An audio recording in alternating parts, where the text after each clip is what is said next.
They're talking about a revolution. It sounds like a whisper.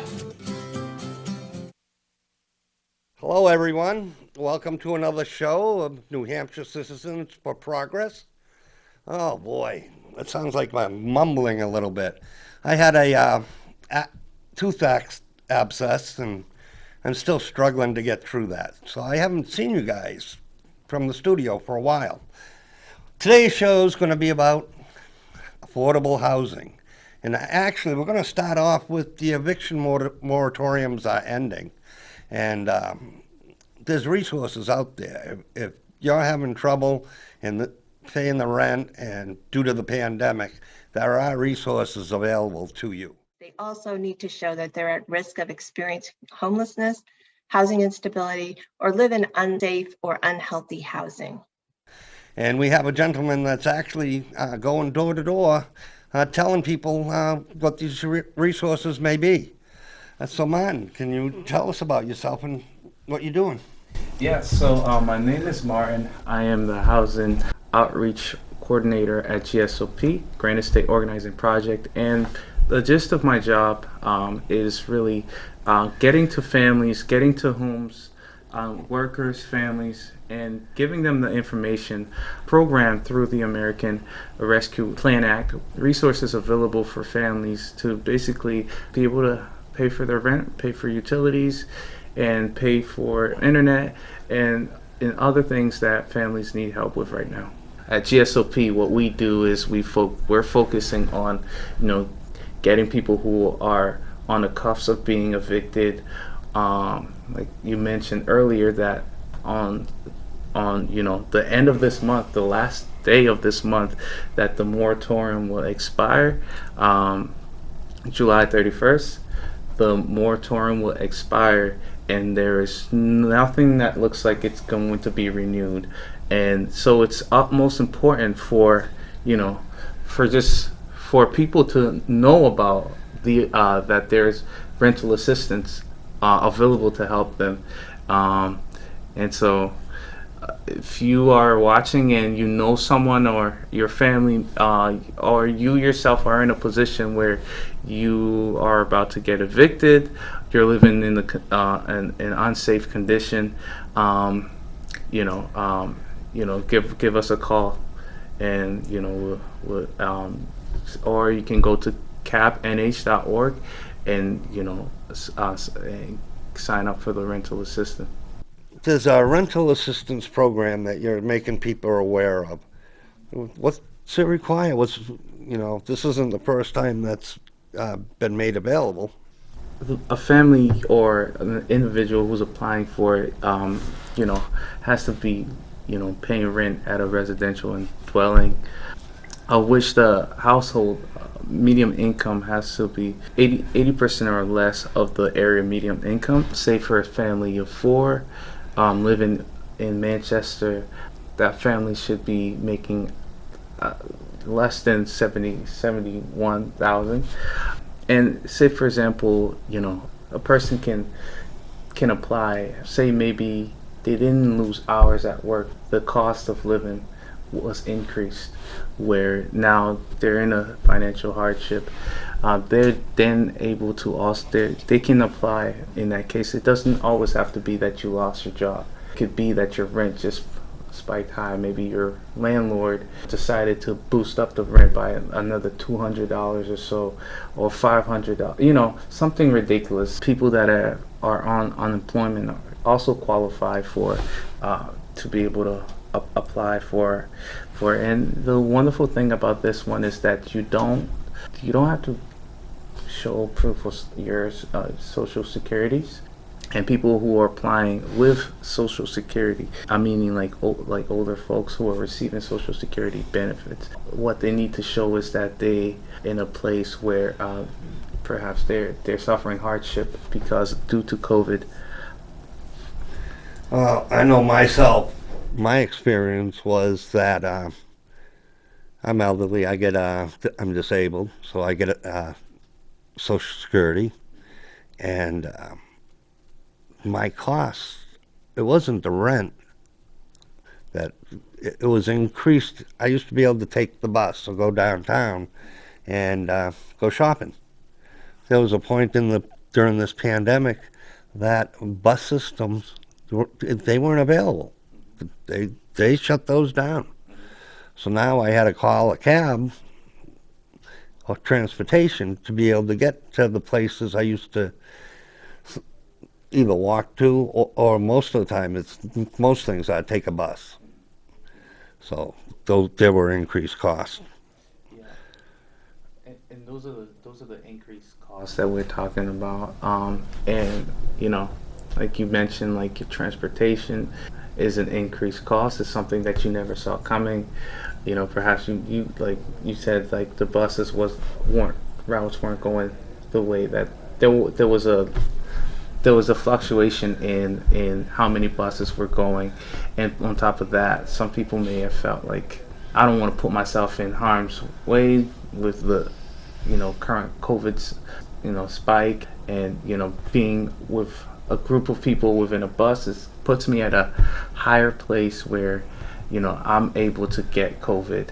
And so for protecting their sake, they decide not to take the bus. And so situations like those are also looked at, right, when you're applying.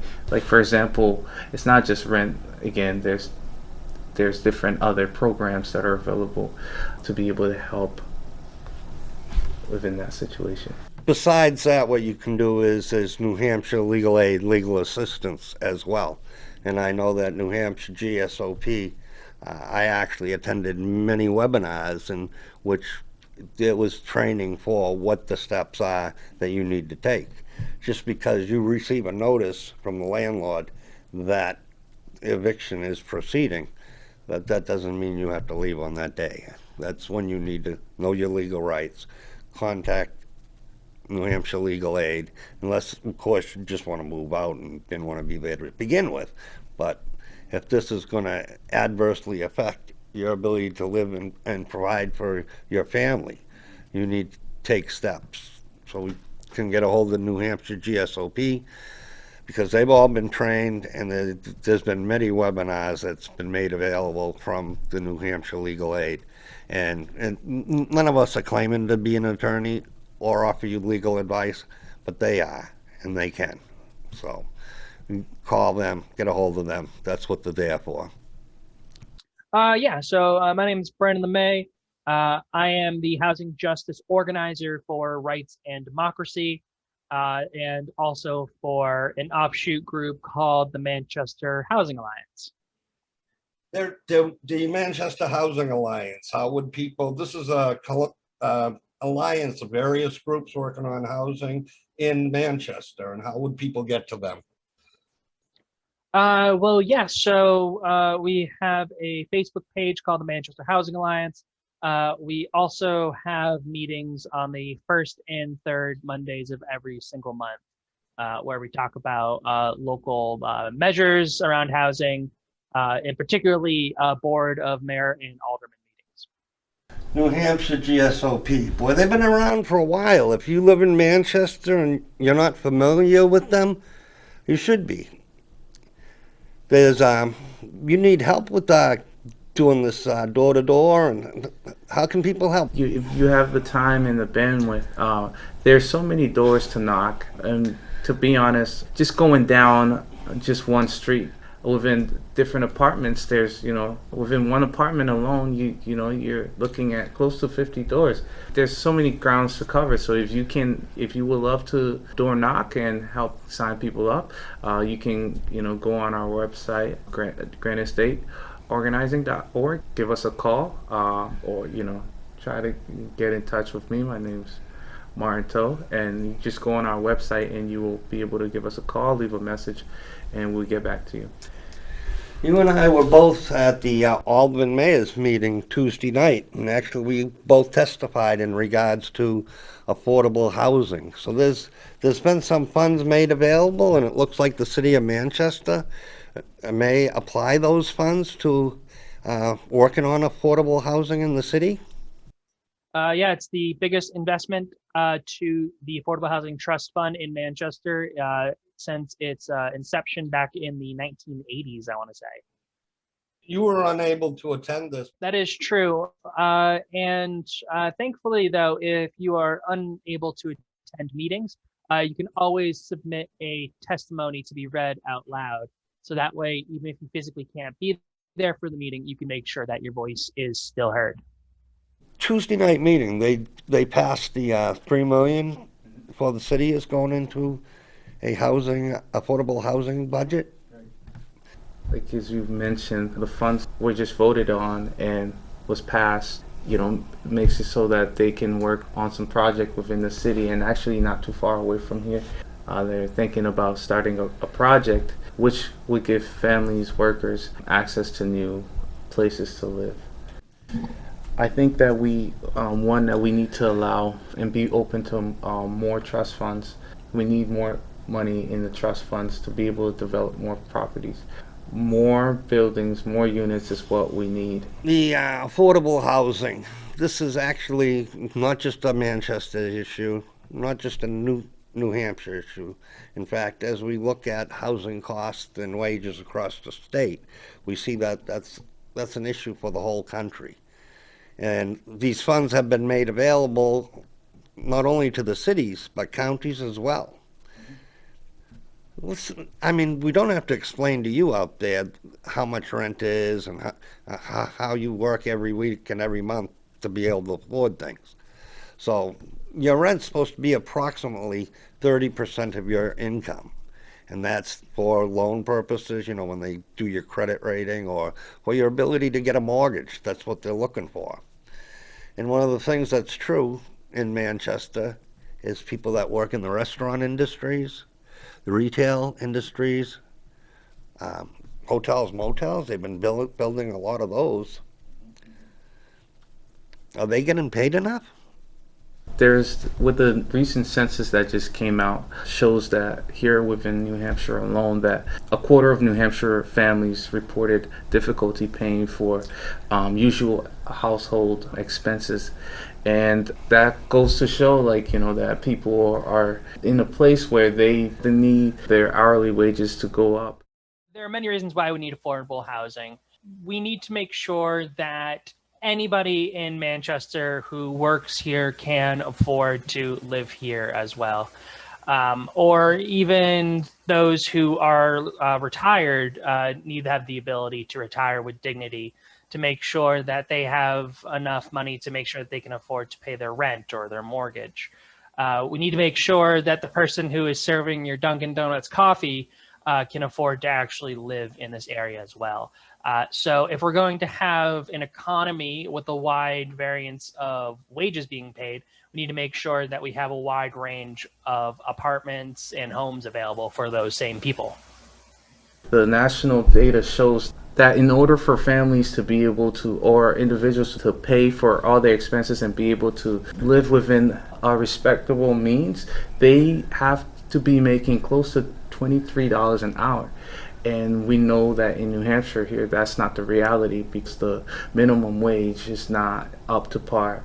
Really makes sense is to raise the minimum wage. Have you been looking at the zoning issues? Developers complain that the time and cost of them bringing a project forward is determining the cost of that rentals or mortgage of that property.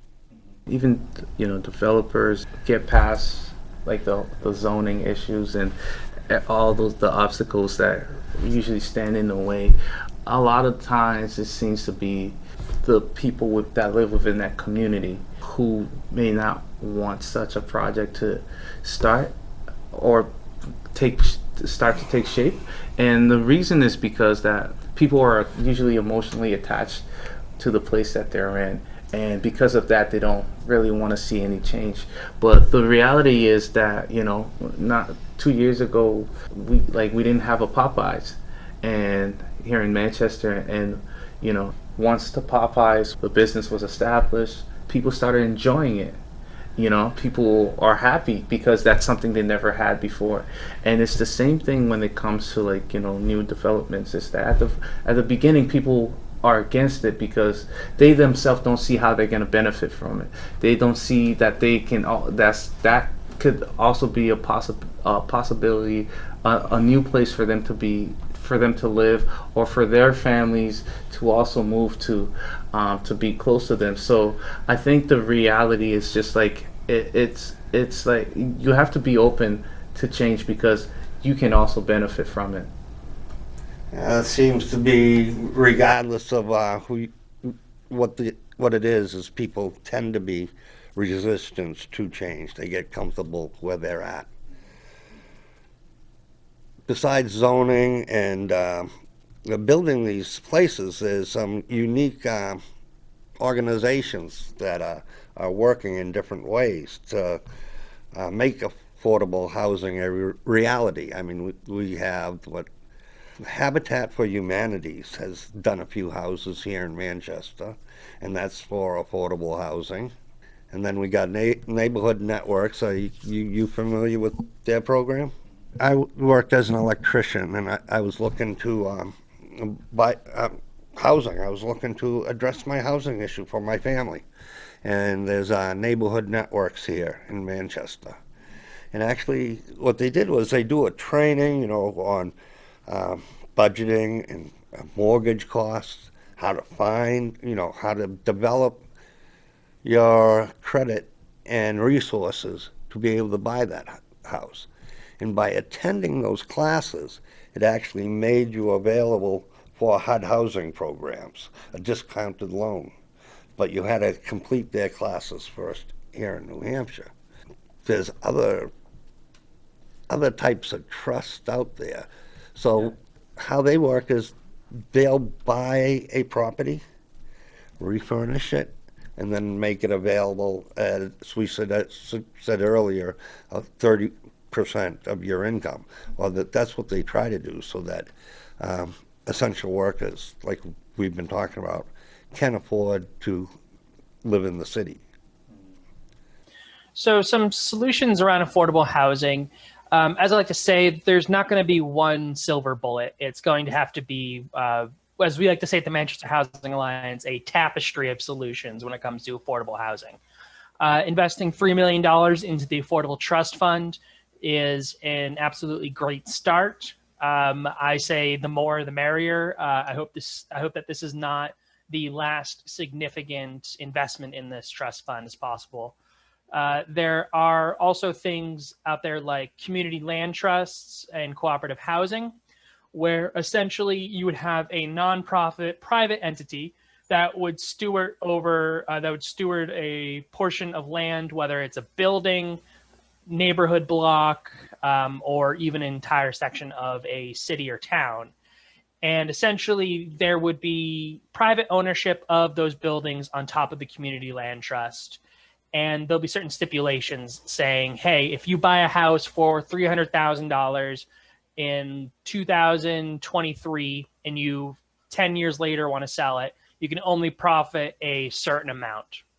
Now that can vary from the community to community to make sure that each locality can meet its own needs.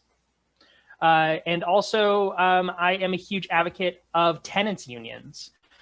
Much like in your workplace, where your boss's best interest is to pay you as little as possible while extracting the most amount of productivity out of you. It is in the best interest of especially these corporate landlords to charge you as much rent as they can get away with while putting as little money into the properties as possible. And what we're seeing right now is landlords are raising rent, not because they have to, but again, because they can. And we need to make sure that we are elevating tenants to the same level when it comes to negotiating. So if a landlord wants to raise everyone's rent by 10% in a given building or in an apartment complex, that the tenants would have a right to say, hold on, why are you raising our rent 10%? And much like in a workplace where you can withhold labor, potentially you could withhold rent. I know for Tuesday night's mayor and alderman meeting, I actually gave up attending another meeting that I was going to do, which was a national program on developing tenants unions. So the businesses have plenty of representation for legislation. We used to have a 30-day, when you got evicted, 30 days to get your property, you know. I mean, it's not like if you got evicted, more than likely it was for something happened and you weren't able to pay the rent. Now you're going to lose. They changed it from 30 to 7 days. Now you've got 7 days.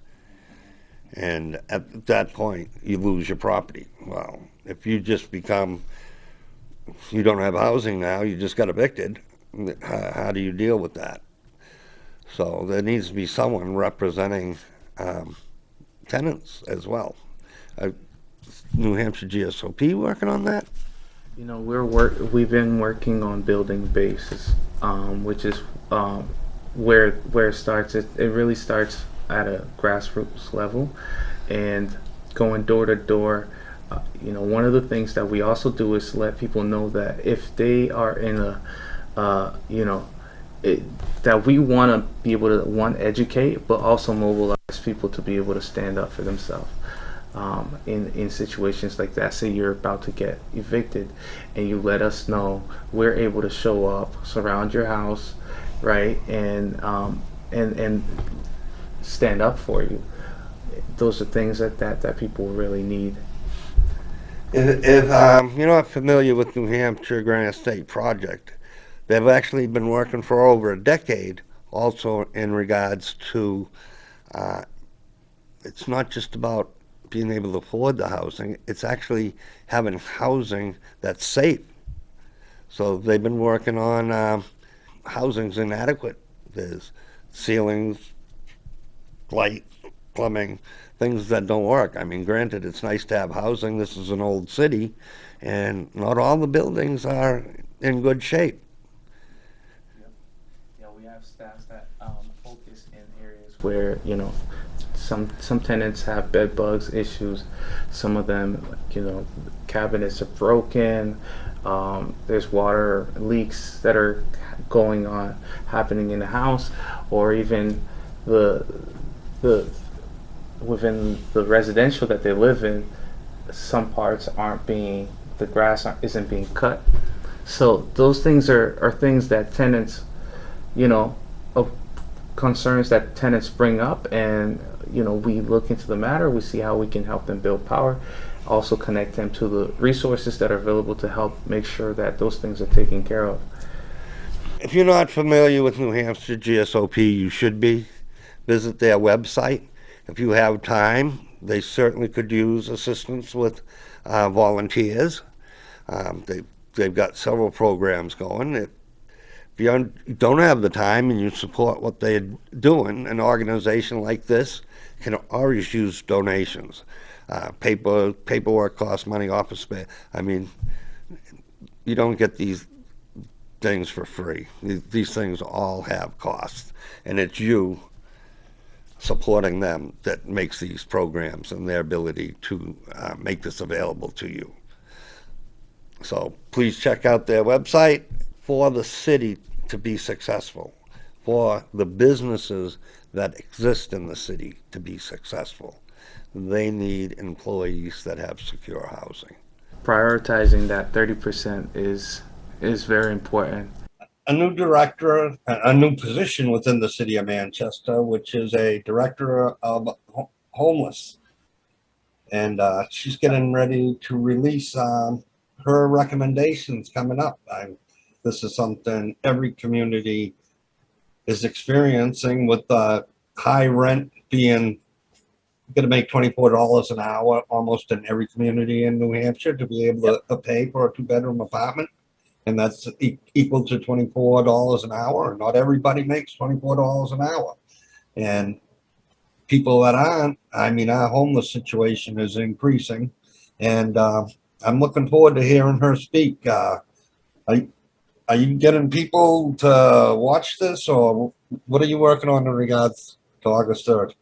We've talked about this a lot within the Manchester Housing Alliance. So our Director of Homeless Initiative, Shauna Green, is presenting her recommendations to the Mayor and Board of Aldermen.